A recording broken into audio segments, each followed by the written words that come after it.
Climate change is something of biblical proportions, something that we've never faced as a species, and if we don't wrap our heads around this and make massive change in the next decade or two, basically we're screwed. We have so much energy built up in the school that says there's different ways of doing things. But I think what Focus the Nation has done is given a lot of us an excuse to say, that's enough talking.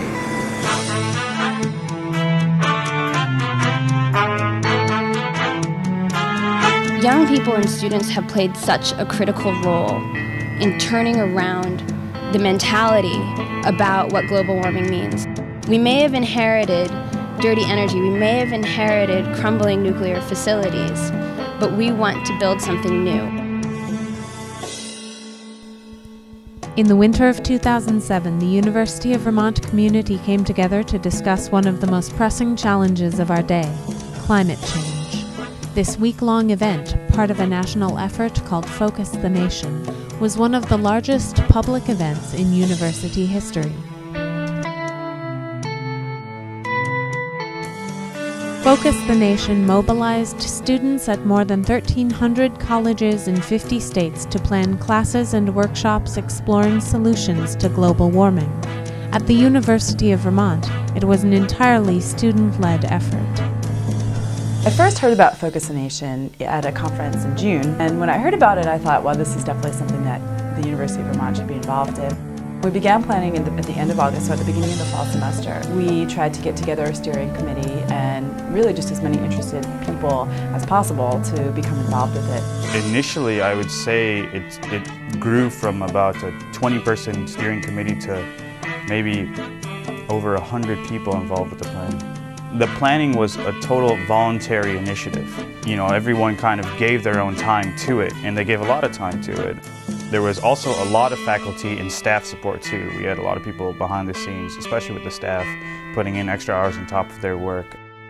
Students at the University of Vermont developed one of the country's most ambitious agendas for Focus the Nation, expanding the day-long teach-in to a full week of events. Focus the Nation was, at the University of Vermont, was an event of 6 days and probably over 50 hours worth of events. Panel discussions explored cutting-edge topics such as carbon markets, biofuels, and emerging green technologies. So they're putting a price on carbon, so the market will respond to the increase in carbon prices, and they will shift their economies toward renewable energy and less use of greenhouse gases. We're trying to create among these young kids an understanding, first, don't just take at face value what you're told, drill down. And second, look at the global impacts of all of the solutions you're considering. Okay, welcome to this symposium on ecological economics at this historic teach-in. A graduate-level symposium explored how the insights of ecological economics can address climate change. Last semester, our ecological economics class decided to come together and have our research projects as part of the course contribute to the Focus the Nation events. So from that research, the question I'm posing is voluntary carbon offsets at the consumer level are popular, but are they effective in reducing greenhouse gas emissions? More than 70 faculty members devoted part of their class time to focus in on the connections between climate change and their own disciplines, from English to physics. We also wanted a way that other professors and faculty could engage our students through their classes. For example, we had a professor in psychology talking about the denial of climate change. Many faculty actively encouraged their students to attend the Focus the Nation events. I think a lot of professors have given students incentives to come to these activities, which is great to see people with notebooks and they have to write a little response, and that's part of their class.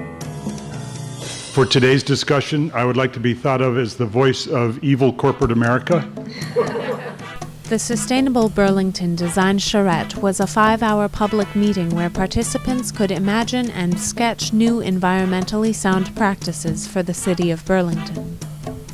So the local thing is not just happening in City Market, but it's happening in all these little delis and markets all around town. And of course, it's a matter, it's a scale of economy. This is like an interactive community university activity, and just kind of bridging the gaps between UVM and the rest of Burlington in such a holistic way. It was super exciting to me. Judy Bonds, director of Coal River Mountain Watch, gave a keynote address on her organization's endeavor to stop the practice of mountaintop removal in coal mining. I'm from southern West Virginia, and that's America's energy sacrifice zone, where every time America flips on their light switch, boom, a mountain blows up. If you live in coal mining areas, you're no longer in the United States of America. You're in King Coal's country, and he rules with an iron fist. From cradle to grave, it's filthy. There is just no clean way to deal with coal other than to leave it in the ground.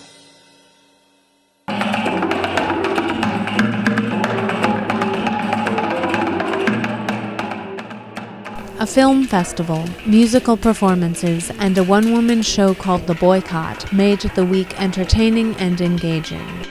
Mama Nature is in need of a long vacation on a sunny beach with an endless supply of mojitos delivered up by cute, accommodating, and very talented pool boys. We wanted to make it interesting, we want to make it interactive, but we also want to make it fun. It's a learning experience, and education shouldn't always be depressing. Having a large silk screening station in the middle of the Davis Center has kind of gotten a lot of attention and gotten a lot of people to come talk to us about what we're doing.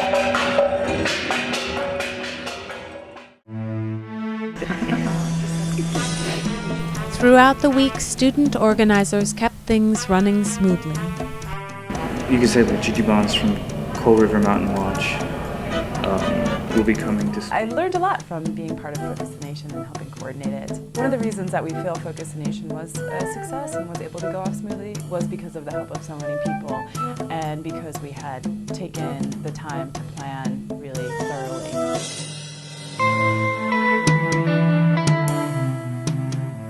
Global warming is the issue that will define your generation. You have to know that. We need to have a very energized, revitalized environmental movement in this country, and students are going to play a key role in that movement and are playing a key role in that movement. It is my belief that we need to be aggressive and we need to approach climate neutrality as rapidly as we can. In the end, the success of Focus the Nation demonstrates that the University of Vermont is an exciting place where students, faculty, and community members come together to explore and craft solutions for a more sustainable and desirable future.